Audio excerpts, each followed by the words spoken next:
Hi ನಮಸ್ಕಾರ, welcome back to my channel vee's vlogs Kannada. ನಾನು ಇವತ್ತು ವ್ಲಾಗ್ ಮಾಡ್ತಾ ಇದ್ದೇನೆ, ನಾಗರ ಪಂಚಮಿಯ ಸ್ಪೆಷಲ್ ವ್ಲಾಗ್. ನಾವು ನಾಗರ ಪಂಚಮಿಯನ್ನು ಹೇಗೆ ಸೆಲೆಬ್ರೇಟ್ ಮಾಡಿದ್ದೀವಿ ಅಂತ ಇದರಲ್ಲಿ ತೋರಿಸ್ತಾ ಇದ್ದೇನೆ. ನಾವು ನಾಗರ ಪಂಚಮಿಗೆ ಇರೆಡ್ಡಿಯನ್ನು ಮಾಡ್ತೇವೆ, ಅರಿಶಿನ ಎಲೆದು ಕಡುಬು. ಅದನ್ನು ಇವತ್ತು ತಿಂಡಿಗೆ ಮಾಡ್ತಾ ಇದ್ದೇನೆ. ಅರಿಶಿನ ಎಲೆ ಇಲ್ಲ, ನಾನು ಅದನ್ನು ಬಾಳೆ ಎಲೆಯಲ್ಲಿ ಹಚ್ಚಿ ಮಾಡ್ತಾ ಇದ್ದೇನೆ. ರೆಸಿಪಿ ಸೇಮು, ಅದೇ ಕಡುಬಿದ್ದು ರೆಸಿಪಿನೇ, ಆದರೆ ಬಾಳೆ ಎಲೆಯಲ್ಲಿ ಹಚ್ಚೋದು. ಅರಿಶಿನ ಎಲೆಯಲ್ಲಿ ಹಚ್ಚಿದರೆ ತುಂಬ ಒಳ್ಳೆ ಪರಿಮಳ ಬರ್ತದೆ. ನನಗೆ ಇಲ್ಲಿ ಸಿಗಲಿಲ್ಲ, ಹಾಗಾಗಿ ಅದನ್ನು ಬಾಳೆ ಎಲೆಯಲ್ಲಿ ಹಚ್ಚಿ ಬೇಯಿಸೋದು. ಈ ಡಿಶ್ ಉಡುಪಿ ಮಂಗಳೂರಾಚೆ ತುಂಬಾ ಫೇಮಸ್ಸು. ಇದನ್ನು ನಾವು ಚೌತಿಗೆ, ನಾಗರ ಪಂಚಮಿಗೆ ಮಾಡ್ತೇವೆ. ತುಂಬ ಒಳ್ಳೆಯದಾಗ್ತದೆ ಟೇಸ್ಟ್. ನಾನಿವತ್ತು ಕುಚ್ಚಲಕ್ಕಿಯಲ್ಲಿ ಮಾಡ್ತಾ ಇದ್ದೇನೆ. ಕುಚ್ಚಲಕ್ಕಿ 1 ಲೋಟನ ನಿನ್ನೆ ರಾತ್ರಿ ನೆನೆಸಿಟ್ಟಿದ್ದೆ, ಚಂದ ಮಾಡಿ ಒಂದು 5-6 ಸಲ ತೊಳೆದು ನೆನೆಸಿಟ್ಟಿದ್ದೆ. ಅದರಲ್ಲಿ ಕಜ್ಜೆ ತುಂಬ ಇರ್ತದೆ ಕುಚ್ಚಲಕ್ಕಿಯಲ್ಲಿ, ಸೊ ತುಂಬ ತೊಳಿಬೇಕಾಗ್ತದೆ. ಅದನ್ನು ತೊಳೆದು ರಾತ್ರಿ ನೆನೆಸಿಟ್ಟಿದ್ದೆ. ಬಿಳಿ ಅಕ್ಕಿಯಲ್ಲಿ ಸಹ ಮಾಡ್ಬೋದು, ಬೆಳ್ತಿಗೆ ಅಕ್ಕಿಯಲ್ಲಿ ಸಹ ಮಾಡ್ಬೋದು. ಅದನ್ನು ಒಂದು 2-3 ಗಂಟೆ ನೆನೆಸಿದ್ರೆ ಸಾಕಾಗ್ತದೆ. ಕುಚ್ಚಲಕ್ಕಿ ಆದ್ದರಿಂದ ಅರಿಲಿಕ್ಕೆ ಈಸಿ ಆಗ್ತದೆ ಅಂತ ನಾನು ನಿನ್ನೆ ರಾತ್ರಿನೇ ನೆನೆಸಿಟ್ಬಿಟ್ಟಿದ್ದೆ. ಬೆಳಿಗ್ಗೆ ನೀರನ್ನು ಬಸಿದು ಈಗ ಅದನ್ನು ಅರಿತಾ ಇದ್ದೇನೆ. ಒಳ್ಳೆ ಅರಿಬೇಕು, ನುಣ್ಣಗೆ ದೋಸೆ ಹಿಟ್ಟಿನಗಿಂತ ಕೂಡ ಸ್ವಲ್ಪ ತೆಳುನೇ ಆಗಬೇಕು ಹಿಟ್ಟು. ನಾವು ಸರಿ ನೀರು ಹಾಕಿ ಸರಿ ಸಣ್ಣ ರುಬ್ಬಿದ್ರೆ ಸರಿ. ನಾನಿಲ್ಲಿ ಈ ಅರಿಯೋ ಕಲ್ಲಲ್ಲಿ ರುಬ್ತಾ ಇದ್ದೇನೆ, ಅದು ಟೇಸ್ಟ್ ತುಂಬ ಒಳ್ಳೆಯದಾಗ್ತದೆ. ಮಿಕ್ಸಿಯಲ್ಲಿ ಸಹ ಮಾಡ್ಬೋದು, ಮಿಕ್ಸಿಯಲ್ಲಿ ತುಂಬ ಸುಲಭದಲ್ಲಿ ನಾವು ಗ್ರೈಂಡ್ ಮಾಡ್ಕೊಂಡು ಬಿಡ್ಬೋದು. ಇದರಲ್ಲಿ ಸ್ವಲ್ಪ ಟೈಮ್ ಹಿಡಿತದೆ, ಆದರೆ ಟೇಸ್ಟ್ ಮಾತ್ರ ತುಂಬ ಒಳ್ಳೆಯದಾಗ್ತದೆ. ಈ ಕಲ್ಲಲ್ಲಿ ಮಾಡಿದ್ದು ತಿನ್ನಲಿಕ್ಕೆ ಗಮ್ಮತ್ತಾಗ್ತದೆ. ಅದರಲ್ಲಿ ಸಹ ದೋಸೆಗೆ ಮತ್ತು ಚಟ್ನಿಗೆ, ಈ ಸಾಂಬಾರಿಗೆಲ್ಲ ಪದಾರ್ಥ ಎಲ್ಲ ಅರಿಲಿಕ್ಕೆ, ಒಗ್ಗರಣೆ ಎಲ್ಲ ಮಾಡಿದ್ದೆಲ್ಲ ಅರಿಲಿಕ್ಕೆ ತುಂಬ ಒಳ್ಳೆಯದಾಗ್ತದೆ ಅರಿದ್ರೆ ಇದರಲ್ಲಿ ಮಾಡಿದ್ದು ಟೇಸ್ಟ್. ಸೊ ಹಾಗಾಗಿ ನಾನು ಇದರಲ್ಲೇ ಮಾಡ್ತಾ ಇದ್ದೇನೆ. ಸ್ವಲ್ಪ ಜಾಸ್ತಿ ನಾವು ನೆನೆಸಿಟ್ರೆ ಅರಿಲಿಕ್ಕೆ ಈಸಿ ಆಗ್ತದೆ. ಬೇಗ ನೆನೆಸಿಟ್ರೆ ಒಂದು 2-3 ಗಂಟೆ ನೆನೆಸಿಟ್ರೆ ಅರಿಲಿಕ್ಕೆ ಸ್ವಲ್ಪ ಲೇಟ್ ಆಗ್ತದೆ. ಸೊ ಹಾಗಾಗಿ ನಾನು ರಾತ್ರಿ ನೆನೆಸಿಟ್ಟಿದ್ರಿಂದ ಬೇಗ ಅರಿತಾಯಿತು. ಈ ಥರ ಫುಲ್ಲು ನೈಸ್ ಪೇಸ್ಟ್ ಆಗಬೇಕು, ಅಲ್ಲಿ ತನಕ ನಾನು ಅದನ್ನು ಚಂದ ಮಾಡಿ ರುಬ್ಬಿದೆ. ಈಗ ಸಣ್ಣ ಪೇಸ್ಟ್ ಆಗಿದೆ. ಈಗ ಅದನ್ನು ಎಲ್ಲ ಒಂದು ಕಡೆ ಹಾಕಿ ಅದನ್ನು ಸಣ್ಣ ಪಾತ್ರೆಯಲ್ಲಿ ತೆಗಿತಾ ಇದ್ದೇನೆ. ಸಣ್ಣ ಬೌಲ್ ಉಂಟು, ಅದಕ್ಕೆ ಅಂತ ಮಾಡ್ಕೊಂಡಿದ್ದೇನೆ. ಸೊ ಅದರಲ್ಲಿ ತೆಗಿಲಿಕ್ಕೆ ಈಸಿ ಆಗ್ತದೆ. ಇದರಲ್ಲಿ ಅರಿವ ಕಲ್ಲಲ್ಲಿ ಕೆಲಸ ಜಾಸ್ತಿ, ಆದರೆ ಟೇಸ್ಟ್ ತುಂಬ ಒಳ್ಳೆಯದಾಗ್ತದೆ. ರುಬ್ಬಿ ಆದ ನಂತರ ಇಮಿಡಿಯೇಟಾಗಿ ತೊಳೆದು ಬಿಟ್ಟರೆ ಈಸಿ ಆಗ್ತದೆ. ಇಲ್ಲಾಂದರೆ ಸ್ವಲ್ಪ ಒಣಗಲಿಕ್ಕೆ ಬಿಟ್ಟರೆ ತೊಳಿಲಿಕ್ಕೆ ತುಂಬ ಕಷ್ಟ ಆಗ್ತದೆ. ಸೊ ಹಾಗಾಗಿ ನಾನು ಫಸ್ಟಿಗೆ ಅದರ ಕಂಜಿಯನ್ನು ಕ್ಲೀನ್ ಮಾಡಿ ತೊಳ್ಕೊಂಡು ಇಟ್ಕೊಳ್ತಾ ಇದ್ದೇನೆ.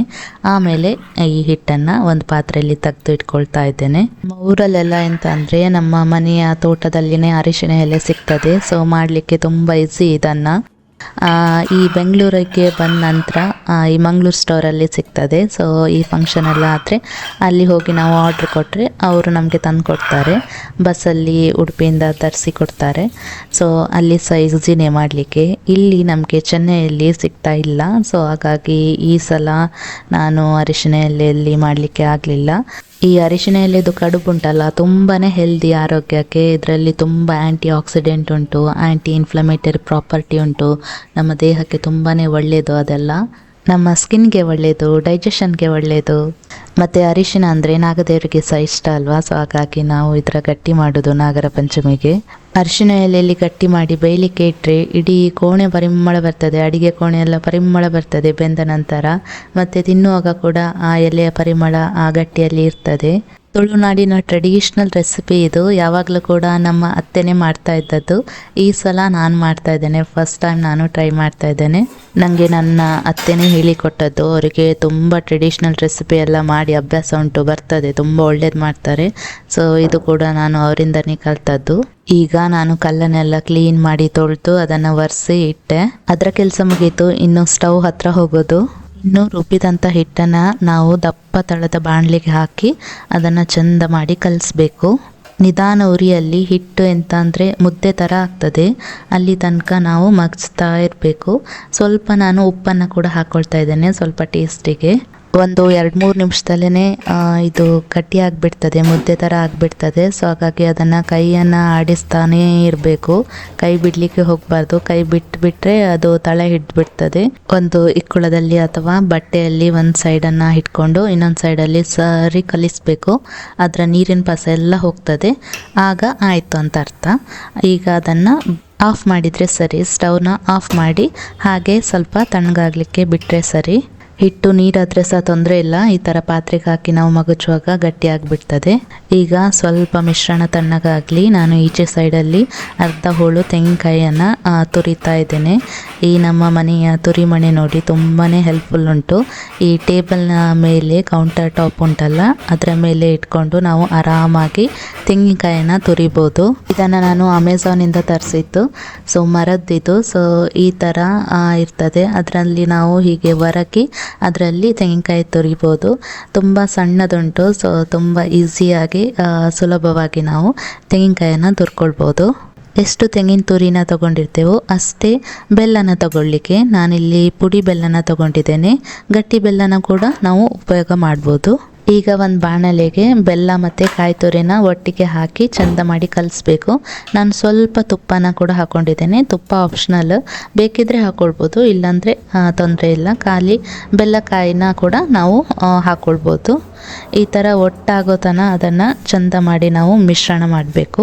ಈ ಬೆಲ್ಲ ಮತ್ತು ಕಾಯಿ ತುರಿ ಎರಡು ಒಟ್ಟಾಗಿ ಪಾಕ ಥರ ಆಗ್ತದೆ, ಮುದ್ದೆ ಆಗ್ತದೆ ಪಾಕ ಆಗಿ.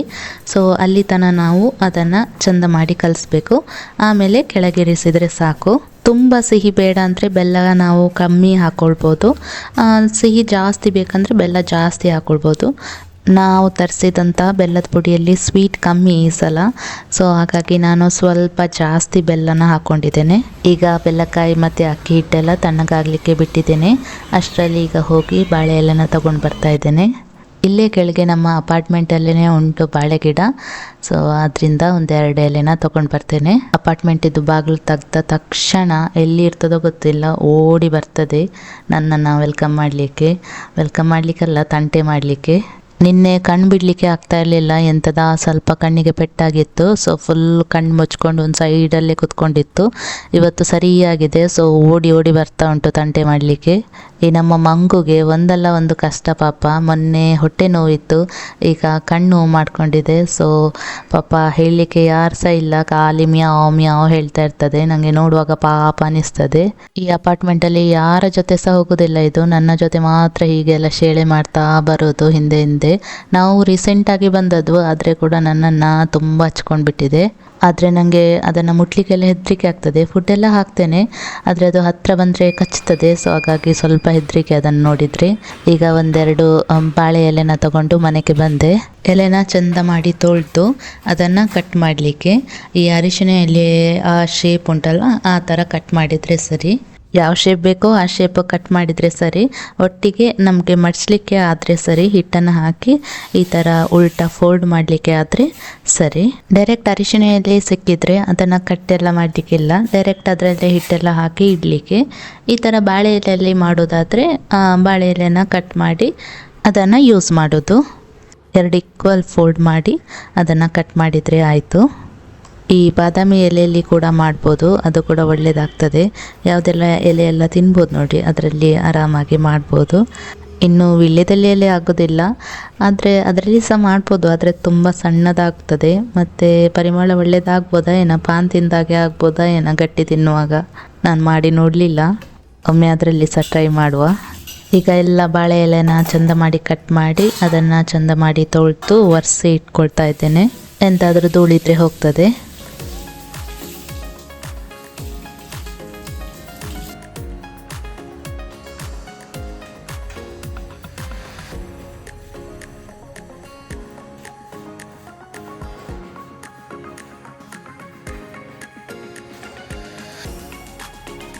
ಈಗ ಅಕ್ಕಿ ಮುದ್ದೆಯಿಂದ ಈ ಥರ ಒಂದು ಕಿತ್ತಳೆ ಗಾತ್ರದ ಶೇಪಲ್ಲಿ ಬಾಲ್ ಥರ ಮಾಡಿಕೊಂಡು ಅದನ್ನು ಈ ಥರ ಎಲೆಗೆ ತಟ್ಟಿದರೆ ಸರಿ. ನಾವು ಅಕ್ಕಿ ರೊಟ್ಟಿನೆಲ್ಲ ತಟ್ತೇವಲ್ಲ ಆ ಥರನೇ ಇದನ್ನು ತಟ್ಟಿದರೆ ಸರಿ. ತಟ್ಟಲಿಕ್ಕೆ ಆಗಲಿಲ್ಲ ಅಂದರೆ ಸ್ವಲ್ಪ ಕೈಯನ್ನು ನೀರಲ್ಲಿ ಒದ್ದೆ ಮಾಡಿಕೊಂಡು ಕೂಡ ತಟ್ಕೊಳ್ಬೋದು. ಈಸಿಯಾಗಿಯೇ ತಟ್ಟಲಿಕ್ಕೆ ಆಗ್ತದೆ ಅಂತ ನಾವು ನೀರೆಲ್ಲ ಹಾಕಬೇಕಂತ ಇಲ್ಲ, ಸುಲಭವಾಗಿಯೇ ನಾವು ಬಾಳೆ ಎಲೆ ಮೇಲೆ ತಟ್ಕೊಳ್ಬೋದು. ಬಾಳೆ ಎಲೆಗೆ ಕೂಡ ನಾವು ಎಣ್ಣೆ ಎಲ್ಲ ಎಂತ ಹಾಕಲಿಕ್ಕಿಲ್ಲ, ಡೈರೆಕ್ಟ್ ನೀರಲ್ಲಿ ಬಾಳೆ ಎಲೆನ ಕ್ಲೀನ್ ಮಾಡ್ಕೊಂಡ್ಬಿಟ್ಟು ಅದರ ಮೇಲೆ ಡೈರೆಕ್ಟಾಗಿ ಇದನ್ನು ತಟ್ಟಿದರೆ ಸರಿ. ಎಷ್ಟಾಗ್ತದೋ ಅಷ್ಟು ತೆಳುವಾಗಿ ತಟ್ಟಬೇಕು. ಫುಲ್ ಬಾಳೆ ಎಲೆಗೆ ಅದನ್ನು ಸ್ಪ್ರೆಡ್ ಮಾಡಿದರೆ ತುಂಬ ಒಳ್ಳೆಯದಾಗ್ತದೆ ತಿನ್ನಲಿಕ್ಕೆ. ಸ್ವಲ್ಪ ದಪ್ಪ ಇದ್ದರೆ ಬೇಯಲಿಕ್ಕೆ ಸಹ ಸ್ವಲ್ಪ ಕಷ್ಟ, ಮತ್ತು ತಿನ್ನುವಾಗ ಸಹ ಅಷ್ಟು ಗಮ್ಮತ್ತಾಗೋದಿಲ್ಲ. ತೆಳು ಇದ್ದರೆ ತಿನ್ನಲಿಕ್ಕೆ ಗಮ್ಮತ್ತಾಗ್ತದೆ.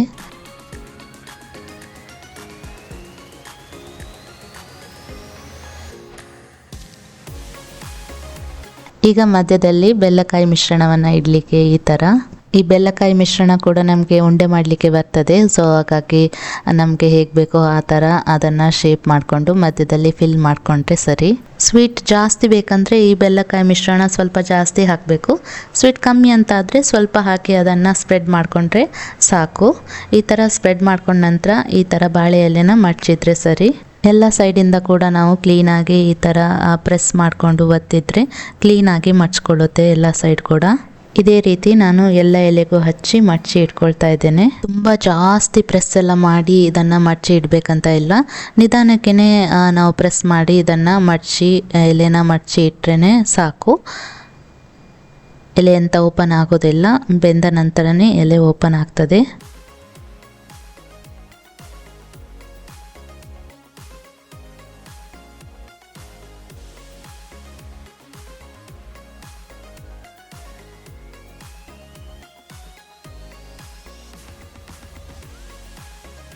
ಎಲ್ಲ ಕೂಡ ಹಾಗೇ ಮಾಡಿಕೊಂಡು ರೆಡಿ ಮಾಡಿ ಇಟ್ಕೊಂಡಿದ್ದೇನೆ. ಈಗ ಇದನ್ನು ಬೇಯಿಸಲಿಕ್ಕೆ ನಾವು ಸ್ಟೀಮರಲ್ಲಿ ನಮ್ಮ ಆಚೆ ಕಡುಬು ತಟ್ಟೆ ಅಂತ ಹೇಳ್ತಾರೆ, ಅದರಲ್ಲಿ ನೀರು ಹಾಕಿ ಒಂದು 5 ನಿಮಿಷ ನಾವು ಸ್ಟೀಮ್ ಆಗಲಿಕ್ಕೆ ಬಿಟ್ಟರೆ ಸರಿ. ಅದನ್ನು ಇಡ್ಲಿ ಪಾತ್ರೆಯಲ್ಲಿ ಕೂಡ ಪ್ಲೇಟನ್ನು ಇಟ್ಟು ನಾವು ಬೇಯಲಿಕ್ಕೆ ಇಡ್ಬೋದು. ಒಂದು 5 ನಿಮಿಷ ಇದನ್ನು ಹಾಗೆ ಮುಚ್ಚಿ ಇಟ್ಟರೆ ನೀರೆಲ್ಲ ಬಿಸಿ ಆಗ್ತದೆ. ನೀರು ಬಿಸಿ ಆದ ನಂತರ ಈ ಪ್ಲೇಟ್ ಮೇಲೆ, ಸ್ಟೀಮರಿನ ಪ್ಲೇಟ್ ಮೇಲೆ ಹಬೆಯಲ್ಲಿ ಇದನ್ನೇ ಬೇಯಿಸಲಿಕ್ಕೆ.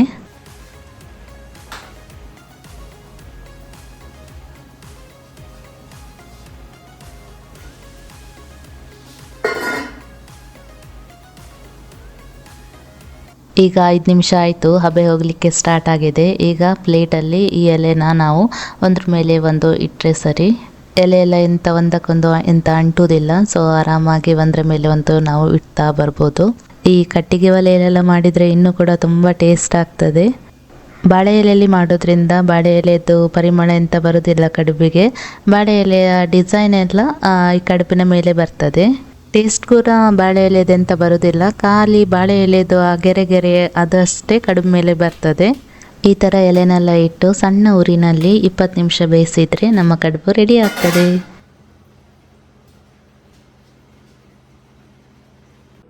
ಕಡುಬು ಬೇಯುವಷ್ಟರಲ್ಲಿ ನಾನು ಪೂಜೆಗೆಲ್ಲ ರೆಡಿ ಮಾಡ್ಕೊಳ್ತಾ ಇದ್ದೇನೆ. ಫಸ್ಟಿಗೆ ಹೋಗಿ ದೇವರ ಮನೆ ಚಂದ ಮಾಡಿ ಒರೆಸಿದೆ. ಆಮೇಲೆ ಈಗ ದೀಪ ಹಚ್ತಾ ಇದ್ದೇನೆ. ದೇವರ ಪಾತ್ರನೆಲ್ಲ ತೊಳೆದು ಆರತಿಗೆ ಬತ್ತಿ ಹಾಕಿಟ್ಟೆ. ಆಮೇಲೆ ಹೂನೆಲ್ಲ ತಂದು ಪೂಜೆಗೆ ಇಟ್ಟೆ. ನಮ್ಮ ಊರಲ್ಲೆಲ್ಲ ನಾಗರ ಪಂಚಮಿ ತುಂಬ ಗಮ್ಮತ್ತಾಗ್ತದೆ. ನಾಗಬನ ಅಂತ ಇರ್ತದೆ, ಅಲ್ಲಿ ಹೋಗಿ ನಮಗೆ ಹಾಲು ಮತ್ತು ಬೊಂಡೆ ಅಭಿಷೇಕ ಎಲ್ಲ ಮಾಡಲಿಕ್ಕೆ ಇರ್ತದೆ. ತಾನು ಎಲ್ಲ ಮಾಡಿ ಬರಲಿಕ್ಕೆ ಪೂಜೆ ಎಲ್ಲ ಇರ್ತದೆ, ಗಮ್ಮತ್ತಿರ್ತದೆ. ನಾವೆಲ್ಲ ಸಣ್ಣ ಇರುವಾಗ ಈ ಹಬ್ಬ ಎಲ್ಲ ಇರುವಾಗ ತುಂಬ ಗಮ್ಮತ್ತಾಗ್ತಾ ಇತ್ತು ಊರಲ್ಲಿ. ಪ್ರತಿ ಸಲ ಮಳೆ ಬರ್ತಾ ಇತ್ತು ನಾಗರ ಪಂಚಮಿಗೆ. ಇಲ್ಲಿ ಮಳೆನೇ ಇಲ್ಲ ನೋಡಿ. ಈಗ 20 ನಿಮಿಷ ಆಯಿತು, ಕಡುಬು ಒಳ್ಳೆ ಬೆಂದಿದೆ. ಎಲೆ ಬಣ್ಣ ಕೂಡ ಚೇಂಜ್ ಆಗಿದೆ ಮತ್ತು ಕಡುಬು ಕ್ಲೀನಾಗಿ ಎಲೆಯಿಂದ ಬಿಡಿಸ್ಲಿಕ್ಕೆ ಬರ್ತಾ ಉಂಟು. ಇಷ್ಟಾದರೆ ಸರಿ, ಕಡುಬು ಬೆಂದಿದೆ ಅಂತ ಅರ್ಥ. ಎಲೆ ಕ್ಲೀನಾಗಿ ಬಿಡಿಸ್ಲಿಕ್ಕೆ ಬರಲಿಲ್ಲ ಅಂದರೆ ಕಡುಬು ಇನ್ನೂ ಸಹ ಬೇಯಬೇಕು ಅಂತ ಅರ್ಥ. ಸೊ ಇನ್ನೂ ಸ್ವಲ್ಪ ಹೊತ್ತು ಬೇಯಿಸಿದರೆ ಕಡುಬು ರೆಡಿ ಆಗ್ತದೆ. ನೋಡಿ ಎಷ್ಟು ಈಸಿಯಾಗಿ ಎಲೆ ಓಪನ್ ಆಗ್ತಾ ಉಂಟಂತ. ಇಷ್ಟಾದರೆ ಕಡುಬು ಒಳ್ಳೆ ಬೆಂದಿದೆ ಅಂತ ಅರ್ಥ. ಈಗ ಇವೆರಡನ್ನು ನಾನು ದೇವರ ನೈವೇದ್ಯಕ್ಕೆ ತಗೊಂಡು ಹೋಗ್ತಾ ಇದ್ದೇನೆ. ಫಸ್ಟಿಗೆ ದೇವರಿಗೆ ಇಟ್ಟು ಪೂಜೆ ಮಾಡಿ ಆಮೇಲೆ ನಾವು ತಿನ್ನೋದು.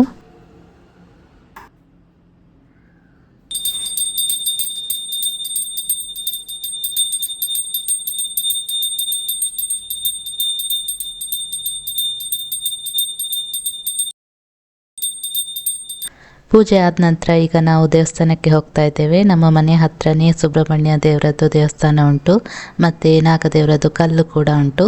ಅಲ್ಲಿ ಹೋಗಿ ನಮಸ್ಕಾರ ಮಾಡಿ ನಾವು ಬಂದ್ವಿ. ತುಂಬ ದೊಡ್ಡ ದೇವಸ್ಥಾನ, ತುಂಬ ಒಳ್ಳೆಯದುಂಟು. ಇದು ಅಷ್ಟು ರಶ್ ಇರೋದಿಲ್ಲ, ಲೇಔಟ್ ಒಳಗಡೆ ಉಂಟು. ಸೊ ಹಾಗಾಗಿ ತುಂಬ ರಶ್ ಇರೋದಿಲ್ಲ. ಆಮೇಲೆ ನಮ್ಮ ಮನೆ ಪಕ್ಕದಲ್ಲಿನೇ ಈ ದನ ಎಲ್ಲ ಕಟ್ತಾರೆ, ಅಲ್ಲಿ ಹೋಗಿ ಅದಕ್ಕೆ ಫುಡ್ ಕೊಟ್ಟು ಬಂದೆ. ಈ ಬಾಳೆ ಎಲೆಲ್ಲ ಉಳ್ತಿತ್ತು ಮತ್ತು ಬಾಳೆದು ಕಡುಬು ಕೂಡ ಕೊಟ್ಟು ಬಂದೆ. ತುಂಬ ಒಳ್ಳೆ ತಿಂತಾ ಇತ್ತು. ಮನೆಗೆ ಬಂದು ನಾನು ಈಗ ಕಡುಬನ್ನು ತಿಂತಾ ಇದ್ದೇನೆ. ನೋಡಿ ಎಷ್ಟು ಒಳ್ಳೆಯದಾಗಿದೆ ಅಂತ, ತುಂಬ ಸಾಫ್ಟ್ ಆಗ್ತದೆ ಮತ್ತು ಈ ಬೆಲ್ಲ ಕಾಯಿ ಎಲ್ಲ ಮೆಲ್ಟ್ ಆಗಿರ್ತದೆ, ಸೊ ಅದಕ್ಕೆ ಅಂಟ್ಕೊಂಡಿರ್ತದೆ ಅಕ್ಕಿಗೆ. ಸೊ ತಿನ್ನುವಾಗ ಬಾಯಲ್ಲಿಟ್ಟರೆ ಕರಗ್ತದೆ, ತುಂಬ ಸಾಫ್ಟ್ ಆ್ಯಂಡ್ ಡಿಲೀಷಿಯಸ್ ಆಗಿತ್ತು. ಈ ಹಬ್ಬದಲ್ಲೆಲ್ಲ ನಾವೇ ಕೈಯಾರೆ ಅರ್ದು ಅದನ್ನು ಮಾಡಿ ದೇವರಿಗೆ ಸಮರ್ಪಣೆ ಮಾಡಿ ತಿನ್ನುವಾಗ ಅದರ ಟೇಸ್ಟ್ ಡಬಲ್ ಆಗಿರುತ್ತೆ, ತುಂಬಾ ಒಳ್ಳೆಯದಾಗಿರುತ್ತೆ. ನಾರ್ಮಲ್ ಡೇಗೆ ಮಾಡೋಕ್ಕಿಂತನೂ ಕೂಡ ಈ ಹಬ್ಬದ ದಿನದಂದು ಮಾಡಿದಂಥ ತಿಂಡಿ ಎಲ್ಲ ತುಂಬ ಟೇಸ್ಟ್ ಆಗಿರ್ತದೆ. ಇದು ಕೂಡ ಹಾಗೆ ತುಂಬ ಟೇಸ್ಟ್ ಆಗಿತ್ತು. ನೀವು ಕೂಡ ಒಮ್ಮೆ ಟ್ರೈ ಮಾಡಿ ನೋಡಿ. Thank you so much for watching. ನಾನು ಇನ್ನೊಂದು ವಿಡಿಯೋ ಜೊತೆ ಮತ್ತೆ ನಿಮ್ಮ ಮುಂದೆ ಬರ್ತೀನಿ. ಅಲ್ಲಿವರೆಗೂ ರಾಮ್ ರಾಮ್.